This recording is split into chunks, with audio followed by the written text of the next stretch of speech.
Hi, and welcome back to the Cities Reimagining podcast. Also, hi if you're listening via the Urban Voices channel, as this is a co-hosted episode. I'm your voice of choice, Johannes Riegler, and this is De-Sealing the City.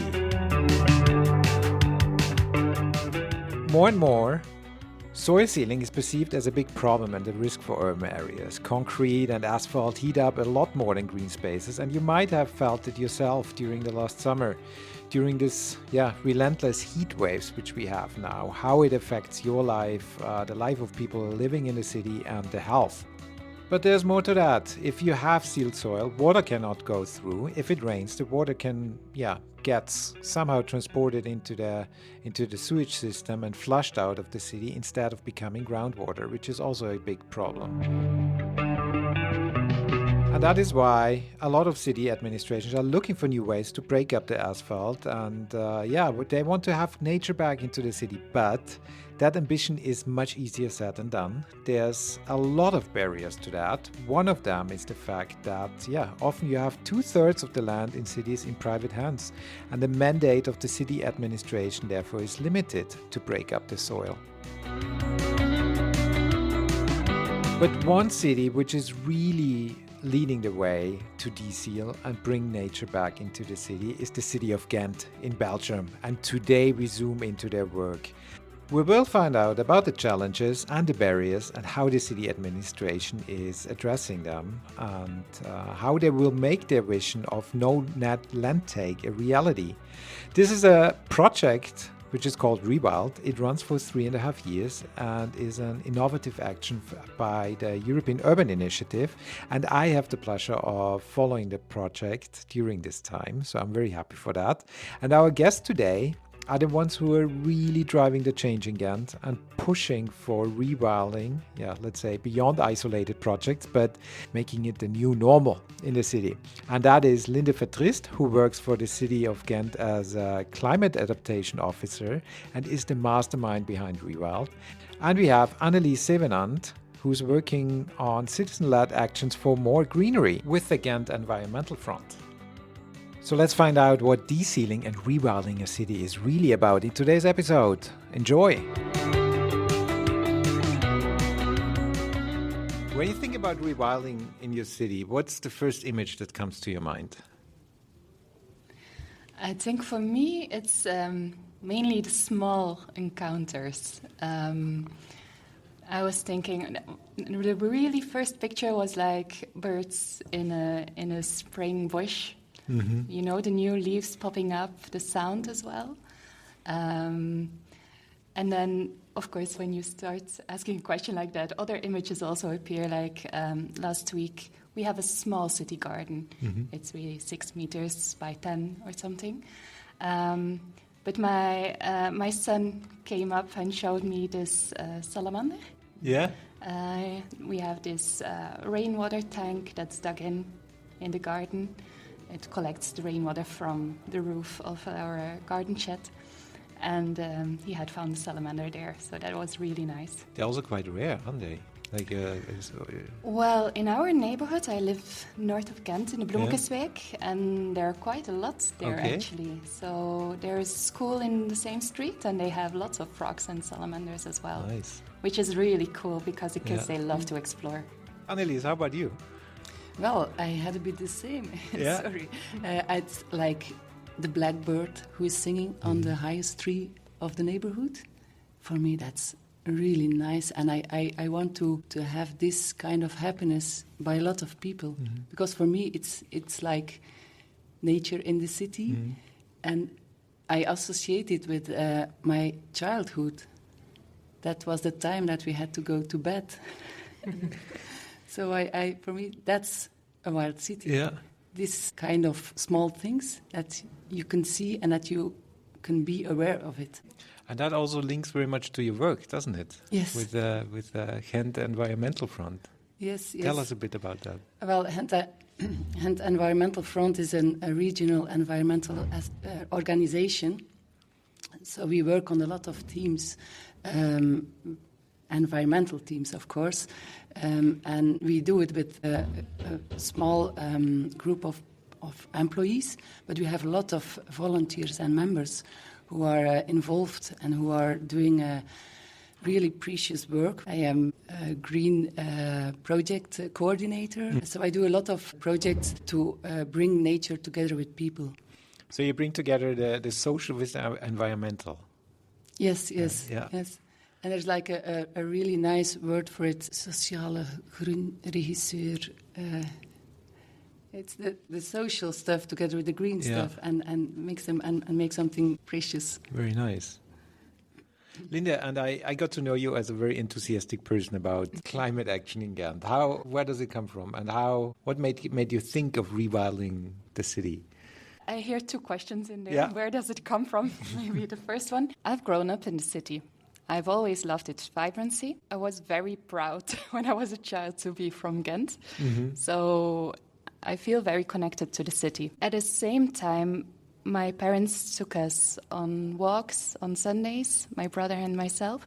And when we grew up, they took us on hikes, which were really wonderful. And they let us experience the benefits nature brings to people firsthand.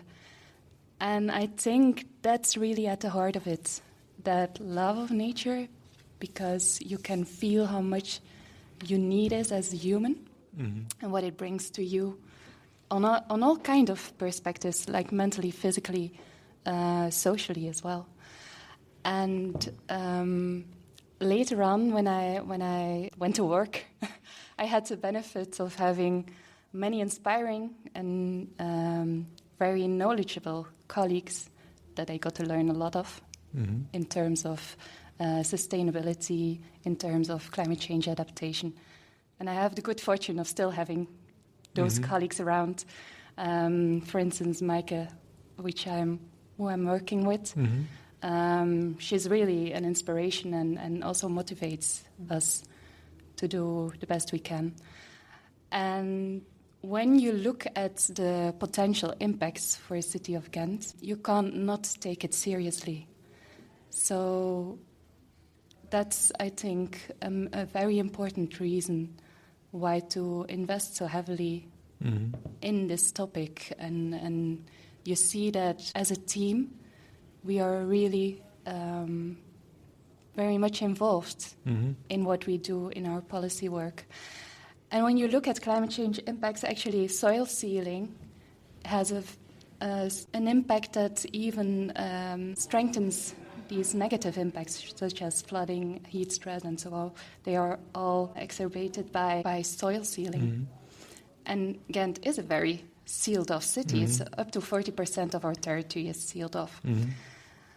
So I think that's one of the main reasons why we want to invest so much on this de-sealing topic and preventing additional soil sealing. It won't be easy. It'll require us to make changes that aren't always comfortable, but we'll need everybody on board in order to really tackle these issues. It's very nice because you also mentioned already the educational, or I got it from your story that there's a certain educational moment in your childhood which also led to your motivation today, and we will come back maybe a bit later to the role of schools in your project in REWILD and that. Great. Yeah. So when you look at the challenges for the city of Ghent, you already mentioned that briefly, and the people living in the city. What challenges does the city of Ghent and the people living in the city face currently in the years to come? You already mentioned the soil sealing, which is an issue. Can you go a bit into that? There are quite some challenges, and I want to mention some of them because that would take us too far. But one thing is that Ghent is still very much a growing city. So that means that we have a lot of demand for space, for instance, for dwelling, for enterprises, industrial activities, a whole number of activities that require space. And at the same time, we know that the soil sealing is playing us parts and making us more vulnerable to the impacts of climate change. So we want to minimize the potential impact of these extreme weather events, but we have to keep in mind that we have a limited budget. How do we make this budget go the extra mile? we also know that we are a very diverse city with different perspectives on what does green mean, what is meaningful green for different people within the city, and how then do we green the city in a just way, which is a really difficult topic because, for instance, gentrification, we don't have a one solution for this issue. And at the same time, taking care of these challenges, we also want to maximize benefits for the well-being of residents, taking care of their physical, mental well-being, as I touched on before. Not only for the residents, but also for visitors and enterprises, because we are a city that attracts also people, of course, from its surroundings. So the question really is, how do we go about tackling these different challenges at the same time, ensuring that we have a one-way approach and integrate the challenges, the difficulties, and the realities of people together with solutions. These different urban dilemmas, right? When you have a different interests or different policy interests, stakeholder interests, which makes it very interesting, but also very challenging to do something, exactly. Right? And sometimes makes it challenging to propose decisions. Yeah. How is that for your work? Does it make it exciting or much more difficult? Or both? I think the complex is interesting. Yeah. And it needs to be, because if you don't like this type of complexity, then you rather quickly get stuck in one-dimensional answers and also have the risk of maladaptation. Yeah. Meaning that your adaptation is not sustainable in the long term, that you worsen some aspects or that you lose the support of the people that you actually need to have on board, because we're doing it for everyone. But de-sealing is already a word who that is known by a lot of people. Yeah, that's also due to your work, I believe, or with to our work, but to a spirit who is spreading, I think. Yeah. So it's more and more known that people are more and more convinced that it will be necessary. However, the solutions are expected to come from the government. People think the government has to do something about it. And there's a big challenge for the city of Ghent, I think, because only 25% of the surface is like public domain. So if you want to reach and if we want to be successful in the change, we have to involve residents, we have to involve companies, because this is a collective responsibility we share all. But the gap between what we know, what helps, and what we do, there's a big gap, and there's a lot of things to do, a lot of obstacles to remove. Very true. And the one of the challenges, I think, also, because it is complex and you want to tackle it in an integrated way, at the same time you can't let that complexity stop you from doing small things, because the risk there again is that you want to do it too well and then you wait too long to start to actually do things. I think it is often the case. There's no way you will solve the complexity. You may need to work with it and figure out how you do that, right? Yeah. Annelies, tell me a bit more about, you work a lot with residents, and tell me more about how the Vertical Garden Brigade is bringing back pockets of green to facades throughout the city. We biked yesterday through the city, and it was really impressive how many little small gardens, vertical gardens you implemented. Tell us a little bit about what are these vertical gardens, and how do you get them into the city, and how you work with the residents? So vertical gardens, what is it? It is like small gardens next to houses with only small pockets of green. We started with the Vertical Garden Brigade in 2017 in the framework of the Ghent Environmental Front. And we started as a citizen budget initiative. The aim was to adorn the city with charming green facades and cooling greenery, attract birds and biodiversity. And we saw it is a project that is successful. People wanted to have a vertical garden. And now we are working with a team of freelancers and volunteers. And what we do is offering help help by removing tills, installing climbing aid, as well as the choice of plant and help them to install this all. We are very visible in the city since we are traveling around using cargo bikes. So we are we have no carbon emission as well. So it's a nice story. And until now, we have installed about more than 4,000 facade gardens. And we do it in a partnership agreement with the city government. There is a very nice project, Planting with Neighbors, in which residents can sign up for a free facade garden together with their neighbors. And the more neighbors they are, the greater the benefits. So if there are a lot of neighbors, they can have an apéro time, and it's really a party for the neighbors to install the facade gardens and to party. So the goal isn't not only making the city greener and climate resilient, but also to create social connection and to create warm neighborhoods. And we see in that way it's a very highly successful project because you not only reach ecological benefits, but you also have the social aspects who are even important. This is so interesting because you encourage people to take action also, right? Because partly the work is done by them with the desealing.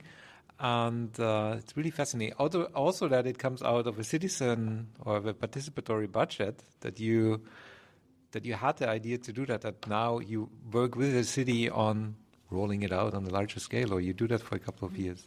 What is the motivation for you, for the city, to work with vertical gardens in that sense? I think because sometimes it's one of the small things that people can do, and it's important that people have the feeling that they can help, because they really can, especially in narrow streets where you don't have the potential for trees. It's one of the only ways to actually green your street. The visual green also is really important, for instance, for mental well-being. So it has these health benefits. Also, in greening facades, we try to work on cooling infrastructure, especially for inside the house, depending on how your insulation is and so on. It can make a difference of how hot it gets inside your rooms. There is also the fact that these small gardens help biodiversity, of course, for smaller species, and it's in a small way. But anyway, it's better than nothing, and it helps children also to connect with nature in their street, very close by, and so on. And also, it creates a critical mass also when you implement 4,000 of these small pockets. What we notice is that when such an activity has taken place, so planting with neighbors has taken place, sometimes the year after you get a new request from the street by residents that didn't know about it or that saw the effect and said, oh, I want to have something like that as well. Yeah. So it's really nice to see the uptake. And having people engage with their neighbors is really an important aspect as well, because that also helps with the resilience of your city to build that social fabric. And in times of crisis, it's really crucial that you have that society and this connecting with neighbors. Excellent. Very nice. And now you work together, or you just started with a REWILD project funded by the European Urban Initiative, and I'm very happy that I have the chance to work with you over the next 3.5 years and follow your project and see what you do. So that is very cool. Tell us a little bit about REWILD Ghent. Okay. Where to start? We actually started with some questions that we had in a working group from the city with different services on how will we work together with private actors on soil sealing.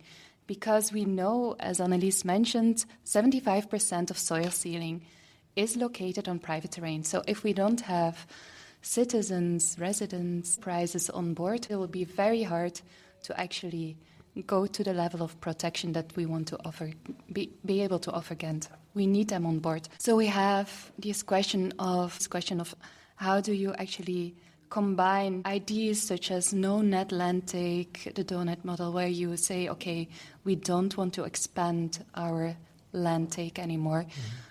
We know that we need to stop soil sealing in order to be able to have a resilient city. But how do we combine that with the fact that we are still a growing city? How do we deal with these financial barriers that we encounter? How can we ensure that we are more efficient? How do we ensure that in some processes that have taken place over years, we stop actually missing opportunities for soil desealing, or we stop processes where there is more soil sealing than is absolutely necessary? So all these aspects, we actually want to have do research on them within REWILD. So we have all of these wonderful research partners on board as well.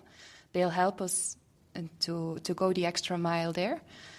But at the same time, we want to test what we come up with as a solution within 3 neighborhoods. And so in 3 neighborhoods, Ledenberg, Ottergemse, Steenweg, 3 different but at the same time vulnerable neighborhoods with regards to climate change or socially. We're going to test solutions. We're going to start by having some soil desealing, greening, rewilding projects on the public domain, so to speak, as a conversation starter in order to say, look, as a city, we take our responsibility. We want to help green the city.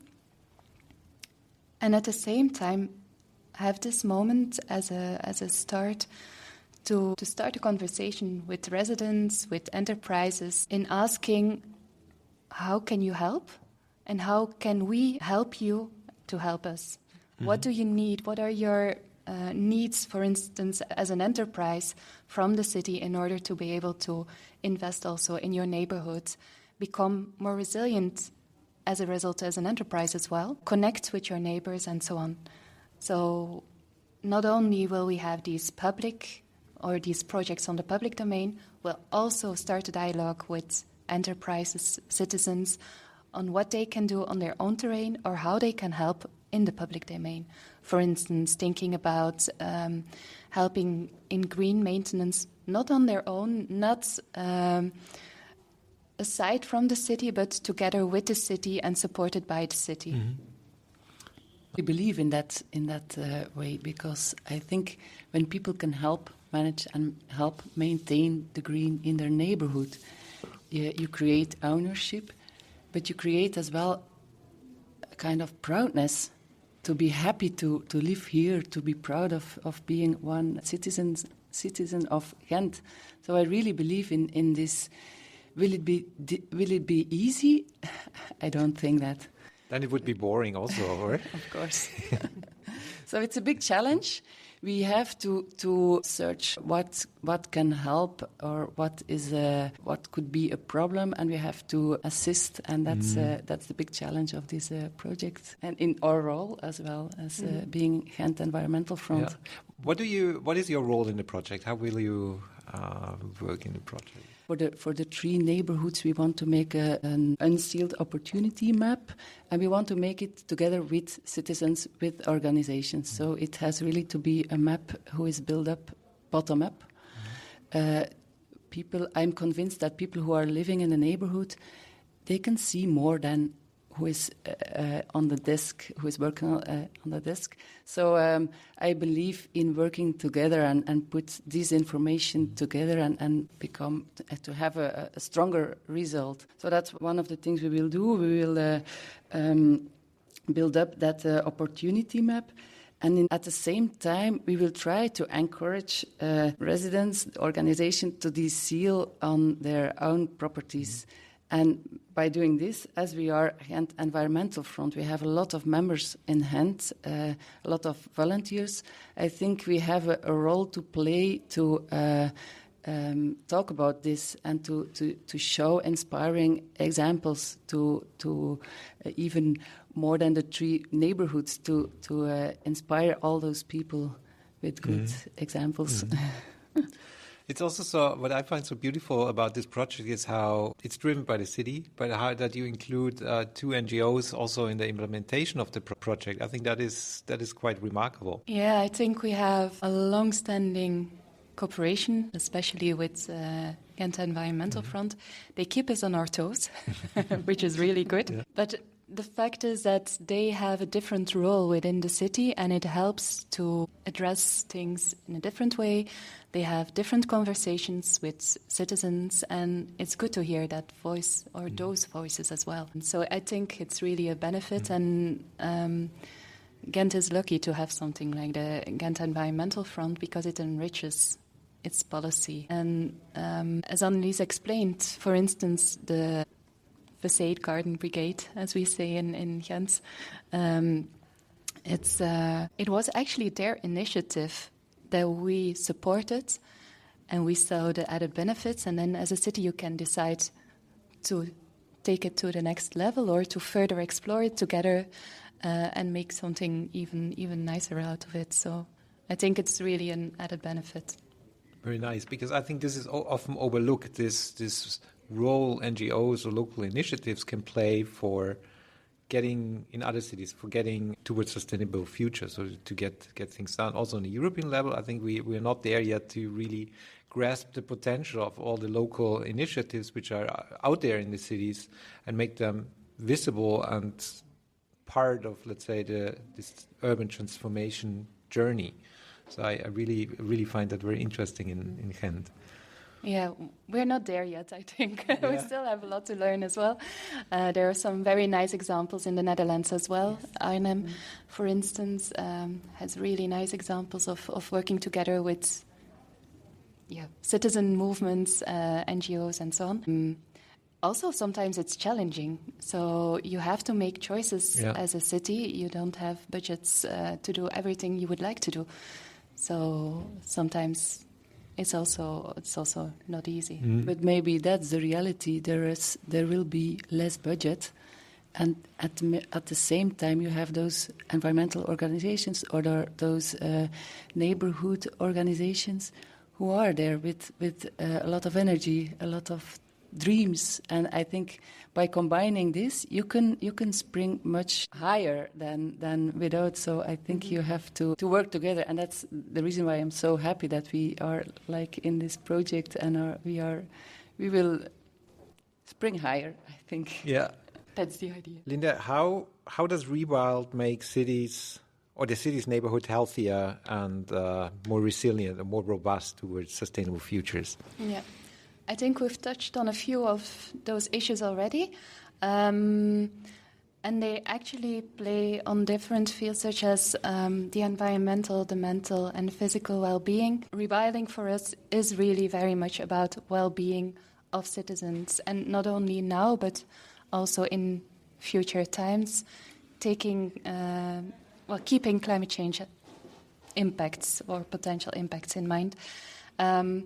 For instance, if you have more green in your street, you're more likely to cycle, to walk, improving, of course, your health, physical health, but also improving your mental health, because if you can see green, it's proven in several scientific studies that this also has a positive impact. You're more likely to encounter your neighbors, building up a community. Again, important to tackle things such as loneliness, which is really an issue in the city.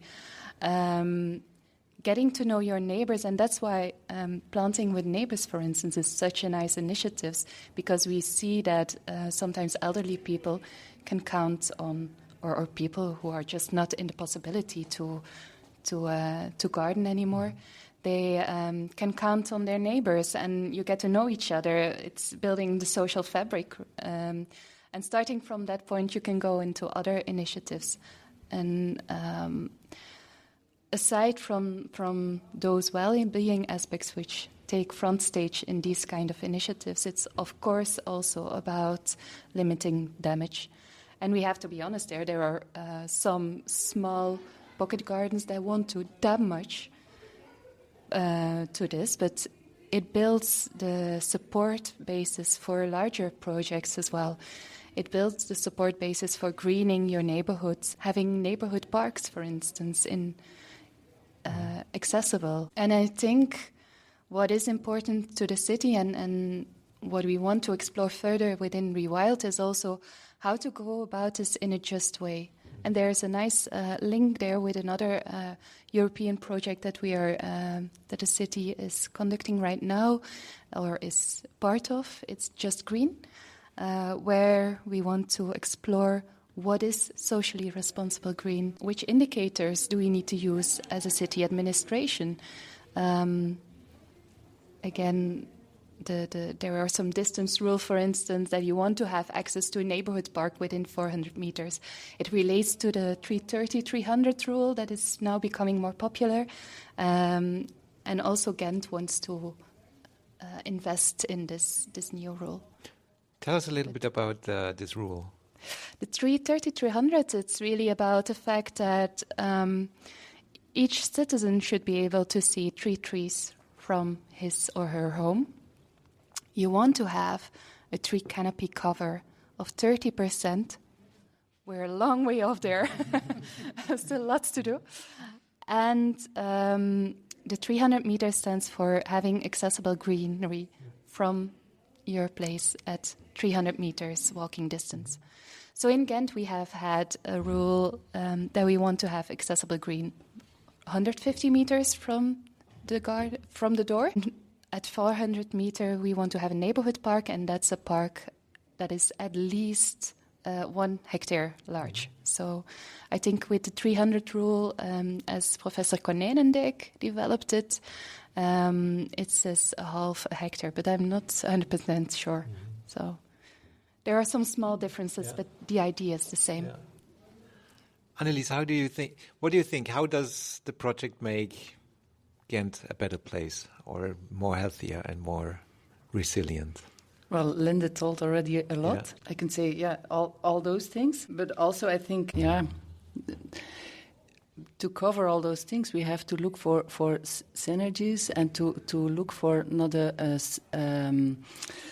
singular approach about problems. We have to combine these things and to look for opportunities to cover all these issues. Mm-hmm. So I think we get by the project REWILD chance to do this and to start with some experiments. This is really a luxury position. Like, for instance, as the Ghent Environmental Front want to start up the de-sealing and rewilding brigade. Now we have 3 years to do experiments. We are looking together with the city, what can we do, how can we reach people, how can we find what are obstacles for people to de-seal. So it's a really big chance to start with this thing, and I hope we can do a lot by this. Yeah, I just wanted, because we haven't touched on that yet, but for us as a city, it's really important. REWILD gives us all these opportunities, but the goal is to have, by the end of the project, a whole lot of things ready to be implemented after the project, and to really not let it stop, as Anton from Breekijzer yesterday said very nicely. This is just a preparation phase for things to be implemented afterwards. And we hope to build a support basis both within the city and outside of the city for all of these initiatives. And that's really the target, this strategy and this whole set of solutions for when the project is actually finished. Mm-hmm. That's very nice, because you already plan on, rolling it out or having it implemented, using the project to create a new status quo in the city. Yeah, exactly. We don't want to experiment for the experiment, but we want to experiment to implement. Yeah, right. Very nice. But speaking of the experiments, yesterday you showed me. We went to all the sites. We went to the streets, to the schoolyards, which we're going to work on in the project. We went to Slausen. My Dutch is very bad, probably. Slausecker Tollhaus Ham. Is that? Perfect. Yeah, okay. Almost. and it's a huge plot. It's a brownfield. It was I think a logistics center or something used for logistics, and you're going to work on this plot and making it a neighborhood park in the project. And I think it's 1.4 hectare large, so it's very, very large. Tell us a little bit about what you have in mind. What are the plans to experiment there, and how you're going to go about that? Well, the city bought this plot, and one of the requirements was that it was going to become a park, a neighborhood park. So I don't know if the park will be the full 1.4 hectares. There will be a school as well. On this side, there will be a sports facility as well. But at the center is this neighborhood park in an area where there's a serious lack of green. So if we look at the map where we have our 400-meter mapped out, and you see that this is really a place where we need an extra green area. One of the things that is going to happen with the support from REWILD is that there will be a temporary occupation on this site, meaning that there will be a coordinator there who will work together with residents, local organizations, initiatives that we don't know yet today, in order to see what this park should actually contain in the future. So participation and co-creation processes are already underway, but this temporary occupation will play an important role to see this. And then because of the building of the school, the park will actually be realized in 2 phases. And the first phase will be supported with budget from REWILD, but of course there will be a lot of things that need to be covered still by the city as well. And as you've seen the place yesterday, you have seen that it is really a sealed place today. Mm-hmm. Yeah, absolutely. So you almost can't imagine that there will become like a natural park. But there's a big challenge in it, because de-sealing, it has its cost. So we will experiment. We will set up an experiment to see how much from the concrete you can let on the place. Mix it up with good soil to let grow the trees and the plants. So this will be an experiment with different plots and different mixtures, let's say, and we will investigate it. And one of my dreams is that we can set up an experiment not only with the research institute, but also with people from the neighborhood, that they, like a citizens' science project, that they can also measure some things, follow up some things, so that they are already involved in this as well. Do you also foresee to involve citizens there to de-seal? We talked about that yesterday, how powerful the actual action is to let people take out concrete or to de-seal. I think we are still exploring those options, because we also want to ensure safety for everyone. So depending on the tools you would use. But again, there we have the good fortune that the rewilding brigades will actually build up some expertise, and they already have done these facade gardens. So we're not starting from scratch in that way. De-sealing and soil sealing in general, I think that is a topic for cities across Europe. It's a huge issue. In the project, you also have a couple of transfer cities involved who will follow the project and learn from your experience and see how they can implement parts of the project in their cities. And tell us a little bit about these cities. And I also think you got a huge interest beyond the number of transfer cities involved in the project. Tell us a little bit about that. Okay. We're very happy that we have Wrocław, Poland, Helsinki, Finland, and Guimarães in Portugal on board. And of course, there were these requirements about having a smaller city, a larger city, and from different parts of Europe. So we had to keep that in mind as well. But each of these cities actually convinced us that they also want to experiment together with us, and that just enlarges our pool of experiences that we can then translate into the strategy that we aim for. So that was really important to us, that they not only wanted to follow, but they were also open to experiment, and that they also brought their own experience to the table. And for instance, I'm really looking forward to the stories from Guimarães, who have done a lot already with regards to educational programs, working together with children. They have a pro-child collab organization that I'm not that familiar yet with, so really looking forward to learning more about that. because I think this is something that we could still expand on here in Ghent. And then these other cities that some of them wanted to also become a transfer partner. Others didn't necessarily want to become a transfer partner because of budgets and so on. But they were really interested in the topic, and that made us think, it would be really cool to have a knowledge exchange network. Because, for instance, one of those cities is Stockholm. They have this collaboration with enterprises on their species plan. And it would be really interesting to learn more about that and see how this, again, can help us forward. So the idea is to have this knowledge network, to set up some topics where we can exchange who has done this before, who has certain experiences to share, who knows the best experts, and together we'll know more and learn more, I hope. That's the idea. But it still needs to be decided together with transfer partners on how we'll go about it and how heavily we can invest in this knowledge network. Imagine you beam yourself forward to the year 2035. How would you think that Ghent is rewilded by then? How does it look like? In my dream, Yes. I think, I hope we don't have the word de-sealing anymore. Mm-hmm.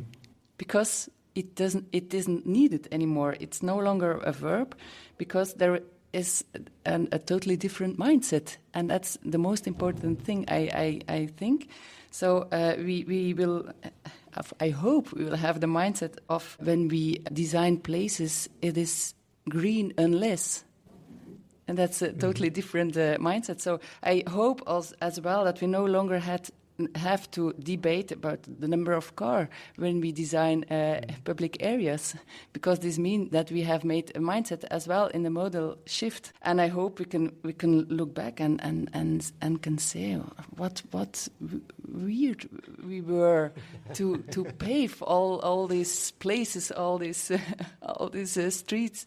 So that's, I think, I hope you can feel that it's more about a mindset than about what we will do, because when the mindset has changed, it will be very easy to green and to de-seal. Nice. How about you, Linde? Many things come to mind, but I want to pick out one that I first thought of, and it's kind of an image as well. We have in our neighborhoods some small streets that have been heavily de-sealed, and there are lots of extra large planting lots up to the facade of the houses. Some parking places went out, so the car can't go through anymore as well. When I walk there with my kids, they each and every time they say, "Mama, I want our street to be like this." Each and every time. There are some small stepping stones to play on, but not that much. And I would wish that for every child in the city of Ghent. Wonderful. It's so nice to see them become playful again, to see them enjoy it. It's really nice, and I hope that we don't have to convince people of the value of large trees anymore. And maybe we should become children again for a little bit. Okay. By giving this to children, you plant a seed, and that's so important. That's so important. Why you thought about education? This is so important. If we can give this to children, if we can give these memories to children, memory by playing into nature, it will be obvious when they are grown up that they want it as well. So it's so important. There is one thing, if we say 2035, and we are not a dreamer but also a realist, then we know that streets, they are developed for 50 to 70 years. So your street gets renovated and it takes another 70 years before it gets a all-over, a makeover. And that means that we have, in 2035, not that much will have changed if we keep on doing things like we're doing them right now. So we need to think more about this temporary actions that we can take? What can we do in the meantime? How do we make it easier for streets to follow the social and societal developments that take place? Absolutely. When you look at the project, it runs now for still over 3 years. Mm-hmm. What's next in the next 12 to 18 months? Okay, I think we've just started, right? So the structures are in place, research has started, and I think by that time we'll start to slowly see the first results coming up, also the first difficulties coming up. And it'll be very nice to connect these dots between the different activities, between research and what is happening on site. And I'm really excited about that, and to see the network between of partners and cities administrators is still growing. So how do we deal with this as well? Mm-hmm. So building the base exactly. for a successful project. Yeah. When you would, what if you would advise somebody to change anything in their city, probably related to de-sealing, what would you advise? What are 3 things you would tell them how to do that? Well, I first say, think broadly and be ambitious. It's by being ambitious, combine things as well. You like we said, you have the climate problem, but you have also social issues. So by being ambitious, you can look for synergies between all those issues, and you can make a bigger difference, I think. Another thing I would say is search opportunities and solutions on different levels. As we said, there you can, as a citizen, you can be very lazy and you can say, "Oh, the city has to solve this. It's not my problem," but it is your problem. So we have we have to do by working together. We can do a lot. So I think this is really, really important that we convince that it is a collective responsibility. The first thing that popped up was share your thoughts, look for alliances, and start building a team. I think at the beginning, when we saw the call, we had 3 ideas. We had some pieces of a puzzle, and we weren't even sure that we were going to get to the finish line for the proposal phase. I think there it's really important to have people on board if you want to make this change, because it's something you can't do on your own. A second one, and I think that's advice to myself that I don't always follow, is try to keep it simple and keep focus, right? Because it makes it easier, also, again, to build a team and to get people on board. But yeah, I don't always succeed in that either. And then a third one, I think, is see what is already in place and to help you start from there, because that makes it easier for everyone. Mm-hmm. My third one is close to your second one, like doing it by step, by small, inspiring examples who can convince and show how it can be. Thank you so much. Thank you for today. Thank you, Johannes. Thank you. And thanks for the last 2 days for showing me around the sites and introducing the team to me. It was really, really a pleasure. I am really looking forward to work with you for the next 3 years, and we will come back to REWILD on the podcast regularly now, and I'm looking forward to that, so we can have yearly follow-ups. Really nice. Yeah. Thank you very much. And I think for us as well, we are really looking forward. It's really been a pleasure to have you in Ghent. Thank you. And we've had really nice conversations. As we said before, we need to do it again. So it helps us as well. Thank you so much. So I hope today's show got you the motivation to take a shovel, to break up the sealed soil in front of your house. Before you do, maybe check with the city administration just to, let's say, prevent any misunderstandings. And if you want to find out more about REWILD, you find all the links in the show notes. We will come back to the team of REWILD occasionally in a year from now, most likely. And that's all for today, and I hope to catch you soon. Bye.